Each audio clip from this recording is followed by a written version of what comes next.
What's going on, y'all? It's your boy Kofi Kingston, a.k.a. 1/3 of the New Day. You're not going to say it with me, sir? Yeah, come on, you better participate. Let's try it again. 1/3 of the New Day, and you are watching The Young and the Wrestlers. Ha ha ha ha ha.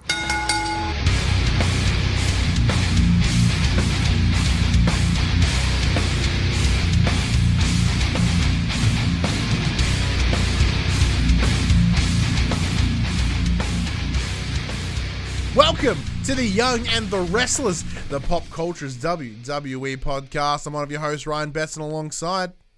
They call me Big Dick Tony, but you can call me Jem Zara. I'm Jem. This is our SmackDown in review, and it comes at you every Tuesday morning on your podcast services at 8 a.m. That's 9 a.m. on those YouTubes. If you... You okay? Sorry, like there's a reason I don't get you to tell me them before we start, and it's for this exact reason. 'Cause that's fucking awesome. Genuine. If you want to join the wrestling conversation, head over to facebook.com/group/thepopculturist. Twitter, Instagram, Discord, all those links are in the down below area. If you want to join, the conversation as it happens, head over to twitch.tv/thepopculturist, where you can watch us record this show live, where you can have exceptional chats with other peoples in the chat. We're supposed to start recording like 20 minutes ago, but instead we started bullshitting for a while. So it's a ton of fun. So come and join us over on Twitch. And one thing we'd like you to do is share the conversation. Tell your friends, tell your families about this little wrestling podcast. Times are tough right now with the wrestling, man. It's difficult. It's difficult to cover. It's difficult to talk about. So, I understand the share will be tough. But please, maybe someone will enjoy it in these times. Speaking of difficult times, though, you can support us financially at patreon.com/thepopculturist. Under no obligation to do so. We're all having a rough time with the dollary dues. Or you can purchase our merch at popculturist.com/shop. We can buy shirts and other assorted shit with our logos on it. How are you, Jem? Good. My legs hurt because I've walked 15,000 steps today, but I'm good. That's right. Jem went hiking up the Himalayas of her local area. Almost completely DDoS you and told everyone where you lived. Yeah, almost. No, it's doxed you, not DDoS. I almost doxed you. But yeah. No, it's been a long day, but I'm good. How are you? I'm well, man. I'm well. So it's been the Easter long weekend, which is pretty cool. I didn't do a whole lot. Kind of hung around the house, which was fun. I have managed to avoid the temptations of the chocolates. My son, though, he's had an absolute feast. He has gone to town on any bit of chocolate that may or may not be near him. He's having an absolute blast, which is brilliant. Love it. As I talked about in for the players, Ryan's Get Less Fat update, 9.5 kilos. After a mild rebound, I'm back to where I was. So hopefully by next episode, I will have hit that 10 kg mark. And then I will be exceptionally happy.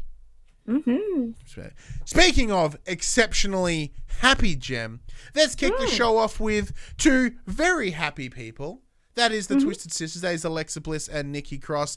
They did make themselves known in this week's episode, where they took on the Kabuki Warriors again for a rematch. This is a WrestleMania rematch. Now, Jem, you've mentioned in the notes, you said, what happened to no automatic rematches? I think right now, under the current circumstances that we're dealing with, I think it's a situation of it's kind of okay. There's so many wrestlers that they have access to. Is it though? Because after this match, like behind the scene, like backstage, Carmella and Dana Brooke were there, and they came up to Alexa and Nikki and challenged them.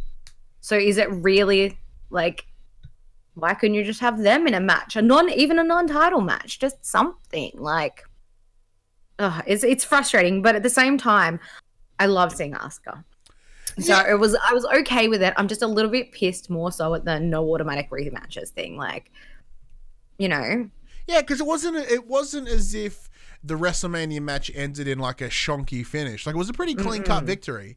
So I don't understand the necessity for a rematch other than Asuka being incredibly entertaining and Kairi being exceptionally entertaining and having them on no audience SmackDown. Yeah, which was great because at one point, like, Asuka did end up climbing onto the announce desk, stealing a headset, and she's just shouting, like, commentary, yes! Like, it was just the funniest fucking thing, like, just dancing around. It was so stupid, but it was so good. One thing I did also notice about commentary was that our dear friend Corey Graves was back. A dear friend, as if we like met him before. But no, yes, Corey Graves has returned. He's back in the seat, which is positive. It was good to have him back. Weeks. So he had Todd Phillips for a little while there, which is good, but he's just not quite the same. Yeah, exactly right. But no, it was good to have Corey Graves back. But yeah, this was a good match. Obviously, they always are. It was quite a long match considering they really they pushed it, which was awesome. You know, you don't see long female matches anymore. So that was really nice to see. It seems as if the Women's Tag Team Championship will be getting a good spotlight during this current time, and I'm all about it. Yeah. Well, unless they explain why we haven't seen the Iconics in so long. Yeah, exactly. But like I mentioned, obviously, Nikki Cross and Alexa Bliss do get the win. Nikki Cross does like a twisting neck breaker on Kairi Sane and pins her for the win. And then later in the show, they're backstage and yeah, they get approached by Dana Brooke and Carmella, and they're like, look, we didn't get our WrestleMania moment. We want a shot at the titles. And Alexa's like, you can't just jump the queue like that. There's a heap of other people that want these titles. And they're like, oh, come on. Like, we missed out. Like, come on. And Nikki's like, well, you know, we can do this, Alexa. Like, you know, why not? And Nikki and Alexa sort of turn around and have a bit of a chat. And then they're like, Alexa goes to say something. And Nikki Cross is like, we accept. Like, and Nikki's like, I love you, but Alexa's like, I love you, but like, just let me do the talk. Which was pretty funny. Something about decaf. Yeah. The outcome of the match was what I wanted. However, I do personally feel that should have been the ending to the WrestleMania match. That should have been Nikki Cross getting the win after that exceptional performance at Mania. I'm a bit disappointed that she wasn't able to get the win. Alexa had to be the one to get the pin at Mania. But no, this is fine. This is great. This is demonstrating that they are still that incredibly powerful tag team with both of them able to secure wins on different competitors too. Or did Kairi take the pin at Mania?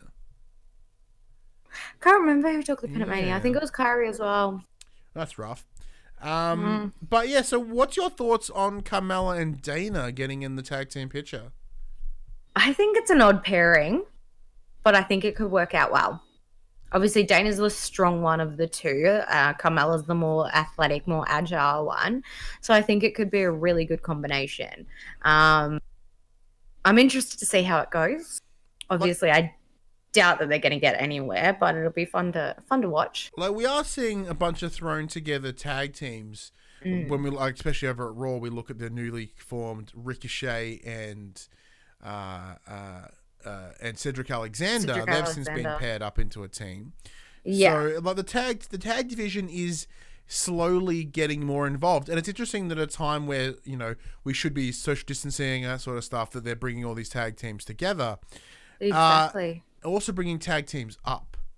So this week we found out that the Revival have finally been released from their WWE contract. So both Dash Wilder and Scott Dawson are now free agents completely. No 90-day, no compete. They can literally walk in anywhere they want right now. Yep, exactly right. Just effective immediately. Yeah. So best chance, they're going to AEW, 100%. Oh, of course. 100%. Free the Revival. Now, like, it's not as if that they were not wanted, because like their style of tag team wrestling, which is very much the heavy hitting, no flips, just fists. Is something that the division certainly needs, right? Yes. And this is why they have brought up from NXT the Forgotten Sons. 3 dudes that like they don't have time for flips. They're just going to punch in the fucking face. And that's exactly what they were. So in terms of having the Revival leave, they've taken that style of tag team wrestling with them, but they've brought up the Forgotten Sons to fill that void. Now, which will be awesome because there is 3 of them, and I reckon that'll lead eventually into a feud with like the 3 of the New Day. That would be awesome. That would be ideal if they were to bring that together, because there's not quite enough trios. Like, there's a lot of trios that, like, if you look at AEW, there's trios fucking everywhere. And I kind of like trios as an idea because you can still have repeated tag matches, but you can change up the ordering, which is fantastic. Exactly. But once again, with the trio of the New Day, we'll have to wait for Xavier Woods to come back, and who knows how long that will take. Yeah, exactly right. Have you seen a lot of the Forgotten Sons? I have not, so this is all new to me. Now, the most I've seen them, like, because we did do some takeover. They did give a video package too. Yeah, and they're like gnarly looking dudes. So they're all ex-Marines. They're all fierce looking. Yeah. I personally like Jackson Riker. It's the essentially the main dude of the 3. He is the one who wasn't wrestling. The one that wasn't wrestling this week. He is menacing looking as fuck. Oh yeah, they all are. Yeah, vicious. So I'm really excited to see what they bring in, because if you do look at the tag division right now, especially on SmackDown, like, it is a lot of jokey wrestlers, right? So you've got the New Day, which are 100% they're not, like, when I say jokey, they're not like a joke. They are very light and silly. The Usos, serious but still very silly. Yeah. Heavy Machinery, incredibly silly. You know, Dolph Ziggler and Bobby Roode has kind of gone by the wayside. The Miz and Morrison with the whole dirt sheet thing, they're silly as hell. Yeah. There is no dead serious tag team since, you know. Yeah. So swapping out the Revival, bringing in the Forgotten Sons is very cool. I think it's a great substitute. It certainly won't be the same, because I do think the Revival had a very specific approach. But I think it's kind of like, well, they were here for NXT anyway. They live in Florida. Why not? Exactly. But yeah, their potential there looks quite interesting. Speaking of tag teams, especially because they did win this match. That's true. They did win the match. So they had their what's the word I'm looking for? Their inaugural match against, who was it against? Lucha House Party. The Lucha House Party. So you know they're getting like fucked up. Second I saw the LHP were getting in, I'm like, you're dead. Which exactly is right. Fantastic. But speaking of tag teams, though, and kind of splitting them up, we've seen that a little bit with Otis having a storyline focused solely about him, and Dolph doing the same thing. So Rude's not around. Tucker's involved semi a little bit, but it's a very single storyline going on right now. So this is a continuation of what we saw at WrestleMania with the Otis storyline. Otis got the girl. He did. So as we know at WrestleMania, Otis got the girl. Got a big old smooch town on Mandy. And they've continued that this week. Yeah. So Sonya Deville and Dolph Ziggler come storming down to the arena, and they confront Corey Graves and Michael Cole. Like, where's Mandy? Like, you know, they're wanting to talk to her. They're trying to find where she is. And then Tucker comes out, and Tucker's like, look, I've got some photos to show you. Like, you really need to see these. I think it's very important. And basically shows like Dolph and Sonya photos of Mandy and Otis working out together. And then he goes on to mention that... for some reason, all the photos, Otis is carrying a comically large bunch of bananas. Yes. Yeah. And I love that. It's like, hey, don't... I think someone said something about bananas. He's like, hey, Otis takes his potassium very seriously, all right? Fucking exceptional. Absolutely exceptional. Yeah, it was so good. But yeah, they... And then Tucker goes on to say, like, you know, we have beef. Like, we have unfinished business after what Dolph had done to him the week prior with smashing him with the stairs and stuff like that. So they end up having a match. And it didn't go the way I expected, unfortunately. But it was good to see sort of Tucker get that spotlight on his own without Otis having to be. because I felt like obviously it's such a heavily Otis-based storyline that having Tucker there to sort of balance it was really nice. Unfortunately, he did end up losing to Dolph Ziggler after a massive super kick, but he absolutely dominated that match, and it was awesome. It was a pretty incredible match overall. Simon, Precise Path in the chat goes, "Hey, Betson and Jem, won't be able to contribute much to the chat, but just awesome to see you all in the live stream. I'll listen along." Thank you very much, Simon. Thank you so much for joining us. And then Josh Robinson jumps in and goes, "Mandy." I don't know how I knew he whispered it in the chat, but I could tell. I could just tell. And look, I still enjoy this Sonya Dolph combo. I think they're the same right amount of piece of shit to sort of like work together and come across that way. So it is cool to see them, work together. Yeah, exactly. It was Sonya. She did obviously interfere immediately in the match to give a little bit of a distraction. And it is announced that next week she will be trying to make peace with Mandy, like confronting her almost. So like a negotiation. Exactly it. Yeah, exactly it. Now, one thing that I mentioned, which you didn't notice at WrestleMania, Jem, was what Sonya was wearing. She was wearing like some cool bodysuit thing with like some low cut-ish cargo-y jean pants things. Yeah, I saw that tonight. Yeah, and I'm like, that's doing it for me. And then this week on SmackDown, Sasha Banks comes out wearing the exact same thing. And then I'm like, just in a different color. This is really doing it for me. It turns out this is something that I'm into now. Yeah. I've come to learn that look, I like to call it. Doing it for Betson is all I'm saying. There you go. So there we go. That's a segue into I was going to say, speaking of Sasha Banks. Yeah. She comes out with Bayley. They do their same old spiel of like, we're role models, and Bayley's like, nobody can touch me. I'm the women's champion, rah, rah, rah. And they talk about the match at WrestleMania, and Tamina comes out.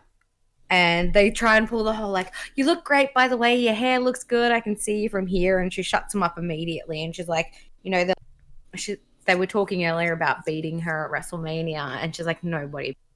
She's like, if you think you're so, you think you're so good, why don't you defend that title against me? And Bayley's like, sure, if you can get through my best friend, Sasha Banks. And Sasha immediately like side-eyes Bayley, like, are you serious? Yeah. And Tamina just looks at Sasha dead in the face, and she goes, your best friend? She's like, I'll fucking eat you. Yeah. Yeah, your best friend just screwed you. And Sasha's looking at Bayley like, what the fuck? And Bayley's like, come on. So this is an interesting revelation. Bayley's starting to throw Sasha under the bus. It's a good change of scenery. How do you think it's going to go, though? I do like that, even though we haven't seen Tamina in a long while, she comes back, she looks strong as fuck out of the gate. That I really, really like. I enjoy that a lot. Oh, yeah. So I find that a great new storyline. Because, like, the second that she came out, they shit the pants. Oh, yeah, absolutely. They fully shit the bed. Which is brilliant. Absolutely brilliant. How this match is going to go, I hope that it goes in Tamina's favor. I think because something that we back in the day when she was teaming with Nia, you and I discussed many times about how she felt like she was contributing less in the pairing. Yeah. Oh, sorry about that. Or that she wasn't being given the chance, simply because of Nia being more prominent and being giving that more spotlight. Therefore, Tamina was kind of just there, right? So I like that she's going to the forefront, and I think she would be fantastic in a title picture. Yeah, 100%. I agree. Like, because when we look at who else is currently up in there, so we Lacey Evans. She has a disgusting pay-per-view record. She has lost almost every chance she's had at a title. She's done. She's out. Her in terms of the line that, like Alexa Bliss mentioned, Lacey's done. Yeah, exactly. Naomi's had a couple of, she's back in the picture. She certainly deserves a go, but she's been had a shot too and kind of fudged it. Yeah. So, well, it was announced that Naomi will be facing I have it. It was announced that Naomi would be facing Dana Brooke next week for a chance at Money in the Bank. So that's sort of Naomi's way to get back into that title. But don't Carmella and Dana have a tag team match next week? I don't know, because they said next week Money in the Bank qualifier match, Dana Brooke versus Naomi. So all right, sure. Yeah, it's all over the place, huh? It is a little bit. That sucks. But well, I don't think they said I think Nikki Cross and Alexa just accepted their challenge. They didn't say when. See, in my head, I presume they've gone challenge next week. So maybe they hold on out until Money in the Bank, which apparently is still going ahead. Apparently they're doing live shows again and stuff like that as well. Contrary to every bit of safety. Vince McMahon is not adhering to the safety obligations. Whatever. We'll discuss that at the back end of the show, actually. Although we don't have a dirt sheet, we will discuss some of the backstage news. I think it's probably worth talking about. Exactly right. Let's have a look. What else we got in the notes here, Jem? What else haven't we? Well, speaking of WrestleMania and Money in the Bank and things like that, we had a chat about dethroning the king. Basically, he's like, I took out that degenerate King Corbin, and he's like, and I wrote a song about it called "Walk with the King." And in the song, he goes on about beating Baron Corbin and where he's going to go next. And he's like, basically saying that he's going to win Money in the Bank, and then he's going to go on to cash it in and win a title eventually. So yeah, that was interesting. Yeah, I can't imagine. Josh in the chat goes, King Corbin, the little bitch. Yeah. I don't see Elias having a title on him anytime soon, main or mid. But I like that he's trying. Good on him. Good on him. Speaking of kings, though, there was a little promo-y thingy, little clip vignette about the King of Kings, Triple H. Yes. He has a 25th anniversary coming up. So looks like they'll be doing some segments around that for him, which is cool. So I'm excited because I said when I was watching it live, I heard the music and then I missed the start of the ad because my kid was jumping on me, so I had to rewind it. I'm like, whoa, wait, what are they doing? Because the way it was, like the back half of the ad, it felt like a tournament, and I was like, whoa, wait, Triple H is having a tournament? No, I'm just an idiot and totally misheard, which is a bit devastating. When it comes to things like Money in the Bank, somebody I see taking that title would be Sheamus. That's true. I think Sheamus would certainly be someone to be a force to be reckoned with in a ladder match, especially Money in the Bank ladder match. Yep. And we see him again just decimate some poor fool this week. Exactly. Yeah. The guy's name was Cal Bloom. That's not a real name. Yeah, exactly right. But basically, it was just another showcase match for our boy Sheamus. Just showing how strong he is. I don't know why, though. At the end of the match, obviously, he's guaranteed he won with a big old brute. But he was staring down Michael Cole and Corey Graves. And I don't know why, but it was very menacing. And I was very concerned for them momentarily. Well, it's one of those things. So,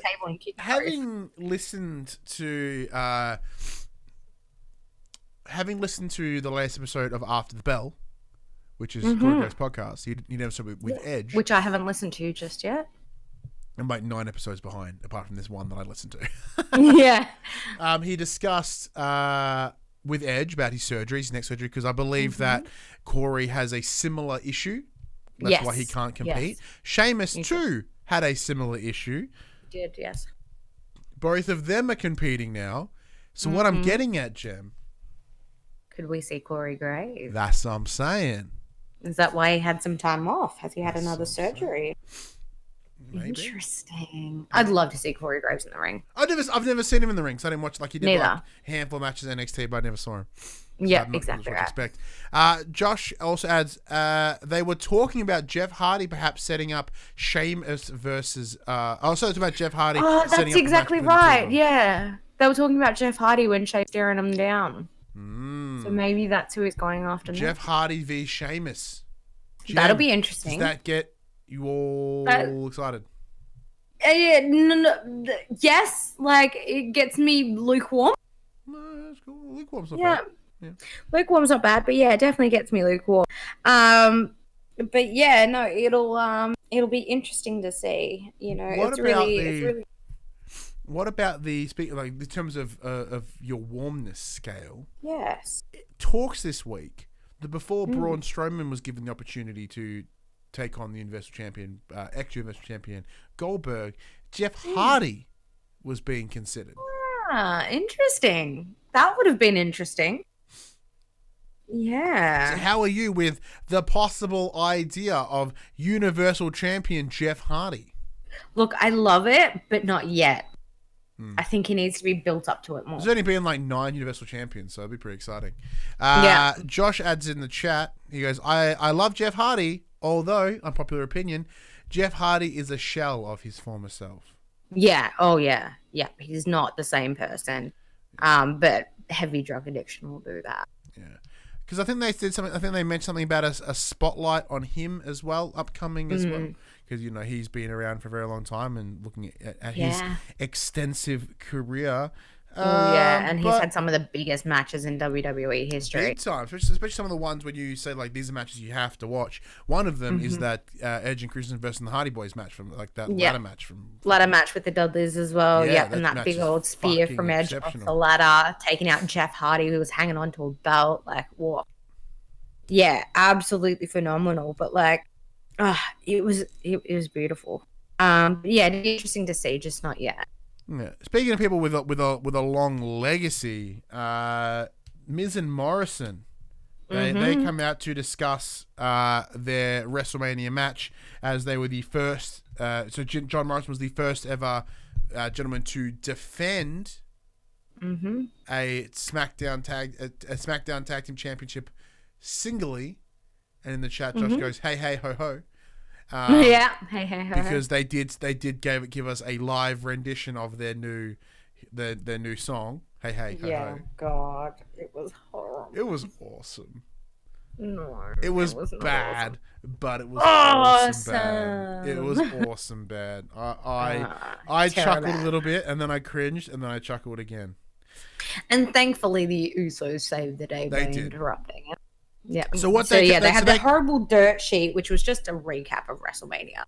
And Miz I'm talking still about not how with this whole dirt sheet thing. I'm not feeling it. Now, granted, I understand it's an old bit, but I don't know how it lands now. Like, if this is exactly what it was back in the day, I can understand why it would have been popular. But right now, I'm feeling it. No. One thing I am feeling though, because as you mentioned, Usos come out, New Day come out. All right, it's exciting, it's cool. Next week we are getting it's a straight up match from the sounds, a straight up match for the SmackDown Tag Team Championship. However, the difference here is that last week we had Jimmy, Kofi, John Morrison at WrestleMania. This week we are getting Jay, Miz, and Big E. The exact opposite. Fuck yes. Yeah, and Kofi's the one that puts that out there. Like, why don't you do it? And like, Miz is like, what do you not understand about medically not cleared? And he's like, well, the executives were talking and they're getting a bit hyped, and you'll be fine next week. So let's do this. And yeah, later in the night it is made official. So that'll be really good to see. I think it'd be really good to have both sides happen. I think they need to happen, especially because Miz was bragging about, like, at the start of the dirt sheet, retaining his title from his couch at home. He's like, I'm the first champion to ever do that. Like, yeah, good on you, dickhead. But, yeah, I think he definitely needs to, John Morrison did all the hard work. I think it's Miz's time to shape up or ship out. I have a feeling Big E's going to fucking punch everyone. Big E will just absolutely decimate everyone. And then Miz will have to do a sneaky. Yeah. So how do you think that will go coming next week? Oof. I think it's going to be a dirty win to Miz. You think they'll retain again? Yeah. Oh, yeah. That'd be cool. I like the idea of that. In the chat, though, discussing about my unenjoyment of the dirt sheet, Josh rebuts with, I love the dirt sheet, OMG. I'm heavily feeling it. Although, like you said, I was watching in 2018, so I get you. Yeah. Sorry, 2008, 2018, 2008. So for him, the dirt sheet is that nice nostalgia. Where I'm looking at it going like, this nostalgia can't be good. Yeah, no, it's just they're just recapping to me, and it just doesn't. It's not landing. It's like the same reason they got rid of the packages. Pardon? It's like they're using that to replace video packages. Yeah, it's the same reason they kind of got rid of the Monday after the weekend, you know, with the Street Profits, you know, because it didn't really land. But speaking of retreading some old stuff, and we're going to talk about in a good and a bad way in just a moment. Final match of the night, a final story of the night here is Braun Strowman. Bro. Telling you to wash these hands. He comes in at the start of the show, comes out, talks about how he saw an opportunity to kick the fucking door off the hinges, and for that reason he is the now the Universal Champion. Because when opportunity comes knocking, you open the door. Yeah. So then we get Shinsuke Nakamura come out and get up in his face. Was great. I love this because we don't see Shinsuke talk much. Yeah. And Shinsuke came out on his own. Yeah, which I loved. He grabbed a microphone and he said, "You just said that when opportunity presents itself, like when it comes knocking, you open the door. Well, knock, knock, Braun Strowman. What I really enjoy about Nakamura is because like I've never really understood the appeal. I've never got it because I never watched New Japan, right? But I loved his delivery here. It was like snakish. You know what I mean? It was just it was like slithering and just kind of being like poking. I really enjoyed it. Yeah, no, it was great. It was cheesy. It was very like reminiscent of Asuka, and that's what's so engaging about her is it's that mix of like English and Japanese, and Shinsuke did the same thing. And yeah, Shinsuke like top to toe, like very calculated and very like snakish in his movements and even in his words. So it really like his whole personality, you see it all. So saying that though, he came out alone but didn't leave alone. Cesaro comes running in from the side. Braun just fucking throws him out of that ring. Like enough to make me go, oh my god, is Cesaro okay? Yeah, absolutely yoked him out of the ring. The past tense of the yeet, the yacht. Yep, yachted him out of the ring. But what we did announce that they were getting a title match at the end of the night. Yep, exactly right. Which we did come to, and obviously Cesaro does accompany Shinsuke Nakamura. That they're the artist collective. That's what you can expect from them, and does get involved throughout the match. But however, Braun Strowman obviously gets the win. And once the match sort of comes to a close, the Firefly Funhouse starts, and Bray Wyatt's there with a whiteboard and is talking about the history of Bray Wyatt and John Cena and how he's moved on from that. And then he starts talking about Braun. And he's like, I gave you a home. I pulled you out of the swamp. And, this is how you repay your maker. You turned your back on your creator. And basically says, like, you've got what I want. Like, that's mine. I want it back. And Braun just goes, whenever you want it, I'm here. With a smile on his face, just like, bring it on, Bray Wyatt. Yeah.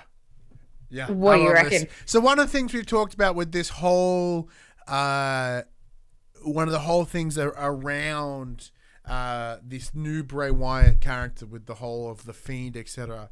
The one thing that you and I have discussed endlessly is him returning to some Wyatt family stuff, right? And we saw that a little bit with, like John Cena giving him some shits back in the day. And one thing I did pick up on as well, which happened this week, and it happened with John Cena as well, is that lantern that the Fiend carries out is like, it was talking to him regarding the John Cena stuff, and it spoke to him again when it came to Bray Wyatt, Braun Strowman, sorry. So that's because that is the representation of the old Bray Wyatt. That is the old, and and then obviously it's his past speaking to him. So we've discussed many times about bringing that storyline in more, and I love having this set up with Braun because as in terms of what Bray Wyatt did, he brought in to at least to the main roster. The likes of Luke Harper, Eric Rowan, Braun Strowman, and himself as that Wyatt family. So there is a strong history between these two. And with the Fiend's approach is to rewriting the past. I think this is a perfect setup. Oh yeah. However, Beautiful. I do have some problems with it from a more creative point, because I can't see why Bray Wyatt needs the title again. I think, yes, he lost it to Goldberg, and that sucks. But this whole John Cena story felt bigger. It felt greater than the title. And I think that's where Bray Wyatt needs to move to. But something was said that made me think that Bray Wyatt won't take the title. And that was at one point, he's like, I'm pretty sure we've forgiven him, or something along those lines. So I think that there's something there that, like, even though he's trying to, like, rewrite, like, the past, I think that there's something in Bray that's, like, forgiven Braun, and that'll make him sort of, like, step away from it. Like, whether it's, like, at the end of the match, like, Bray just you know, just doesn't, like, the Fiend just disappears, or Bray just doesn't compete, or whatever it may be. I feel like Braun would get the win over Bray Wyatt just because he feels like he's forgiven it. Like, I like that idea. I might be thinking too much into it. I like that idea because I think that it does stay in line with where Bray is going. Yeah. So I like that as a concept, because I agree with you that there's more to that story. Yeah, I think he's bigger than a title, but I also think that under the current circumstances, you know, if we remove our kayfabe for a moment, like Roman Reigns is out, and he's out for a while. Like the original plan was to put the belt on him. He won't be back for a long while under current circumstances. So that someone needs to be in that title picture, and Wyatt, not it be Bray Wyatt. However, similar to yourself, I guess semi-similar to yourself, I don't think he needs it. I argued back in the day that he didn't need it when he won it. Like, it was too soon to put it on him. Yeah. And mostly because he was still working and building, but they gave in to fan demand and gave him that opportunity. I don't know how this is going to land pleasantly. Yeah. It'll be interesting to see for sure, but I think there's definitely more to what he's got going on with John Cena, and I think this will just be, I guess it's, again, giving into that fan demand. I think everybody wants to see it, so they're giving it to us in some capacity. Yeah, but saying that though, I personally feel that the Bray Wyatt could take the L here in whatever creative match they decide to go down. And it's not going to tarnish him, because if they go down that line of a similar story, you know, if his motivations are what you're saying, Jem, but the idea of, you know, cleansing this part of him with Braun, that he's willing to, you like, maybe stand in front of him and, like, arms outstretched, take the loss, and like that'll wipe that slate. Yeah, maybe that's it. Yeah, maybe that's it. Yeah, maybe. Josh in the chat goes, it is, I'm with you on that, Ryan, in regards to where I'm saying about the title picture. It is a bit quick for him to be in the title hunt again. Yeah, definitely. I think there's definitely more behind it. There's ulterior motives here. It's not quite as simple as I want your belt.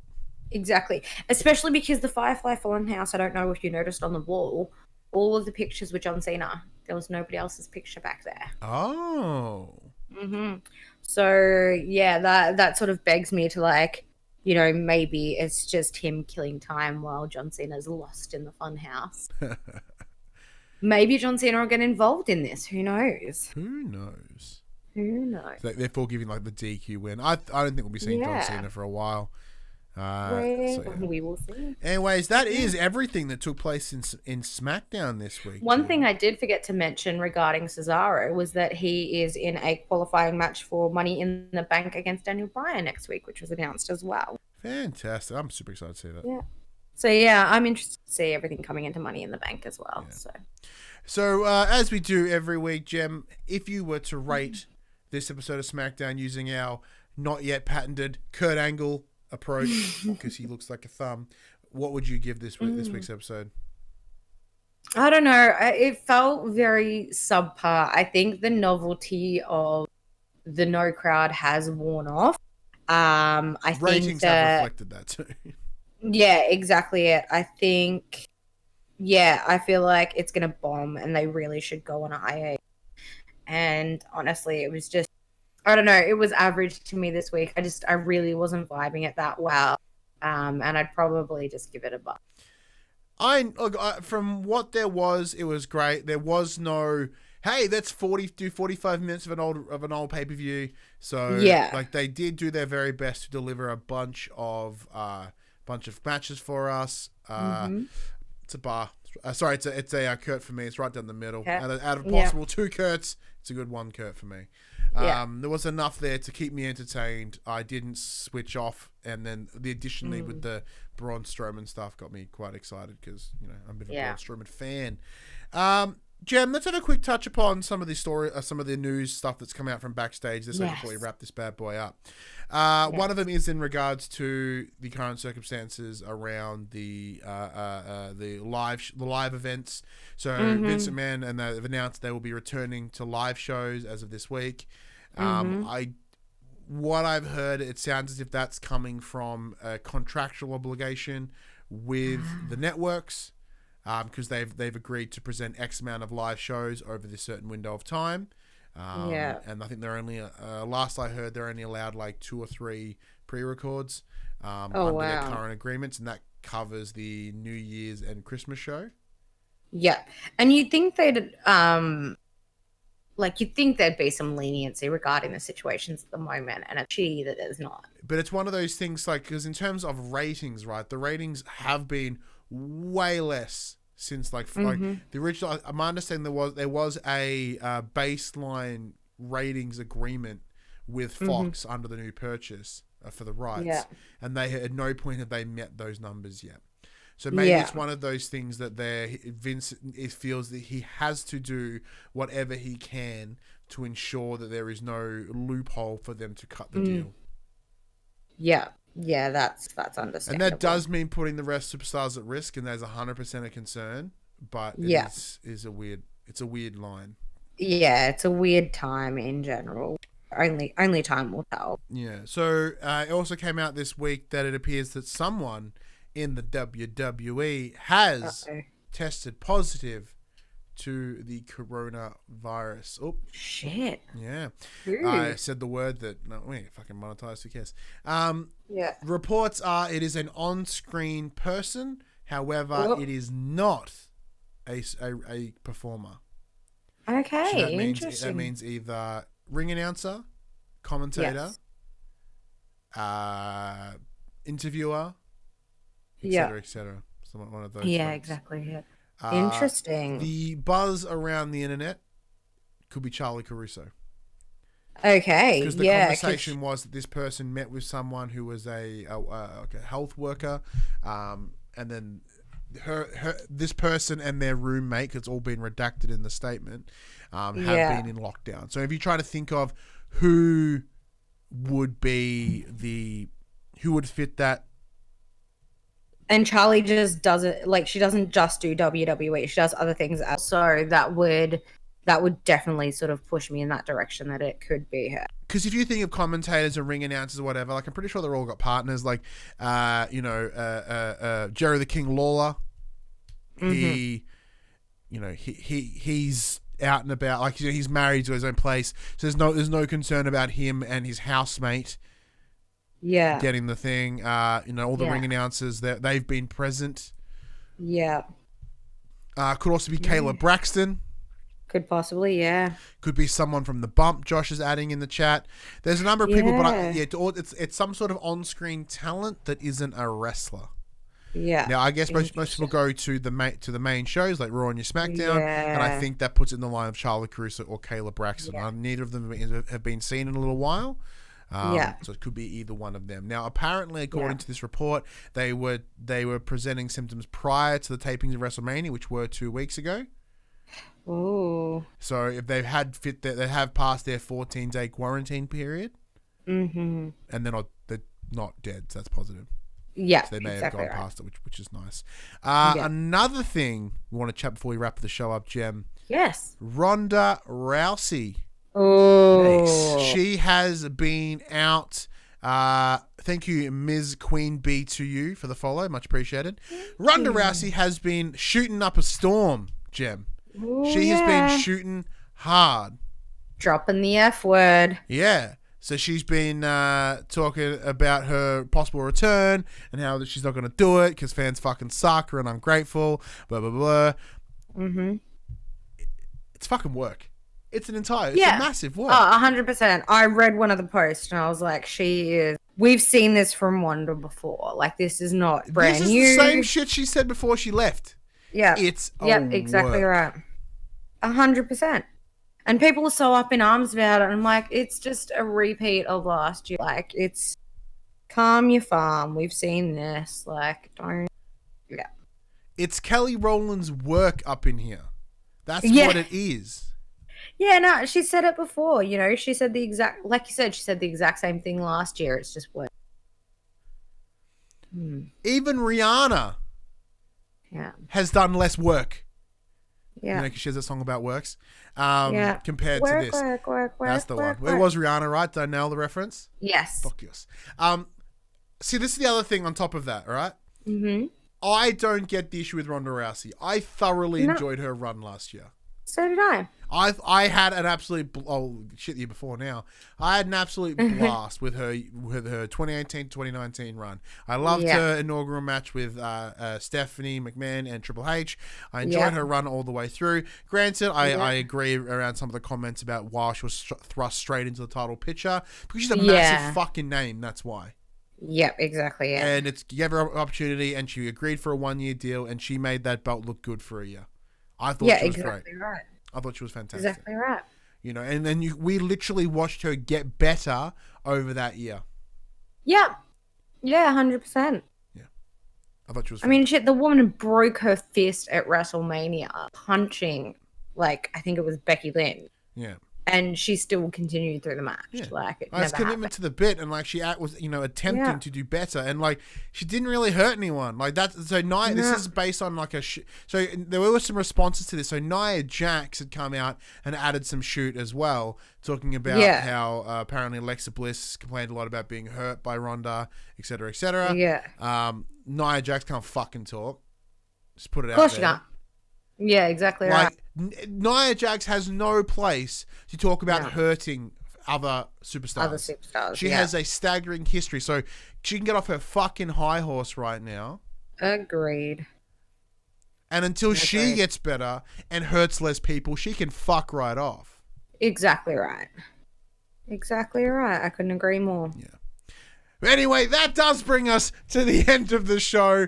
This has been our SmackDown in review, and it comes at you on a Tuesday. That's 8 a.m. on your podcast services, 9 a.m. on those YouTubes. If you want to join that wrestling conversation, head over to facebook.com/group/thepopcultures, Twitter, Discord, Instagram. All those links are in the down below area. One thing we'd like you to do, if you're so interested, you could share the conversation. Tell your friends, tell your family about this little wrestling podcast where we end shows on big fuck yous to random superstars. Yeah. And you could have heard this live if you went over to twitch.tv/thepopculturist, gave us a follow. You could join the chats with Josh, with Dadbod, with Dash. Who else was there? Simon was there for a little bit. Yeah. A bunch of people in the chat just joining, chatting, wrestling. It's a damn good bit of fun. We understand it's difficult times, but if you were so inclined, you could financially support us at patreon.com/thepopculturist, or you can buy our merchandise at popculturist.com/shop, where it's where you can buy shirts and other assorted shit with our logos on it. Thank you very much, Jem, for joining me once again. Always a pleasure. We'll be back in a couple of days to talk Row! Yeah. Until then, I'm Ryan Betson. And I'm Jem. See you then. Good night.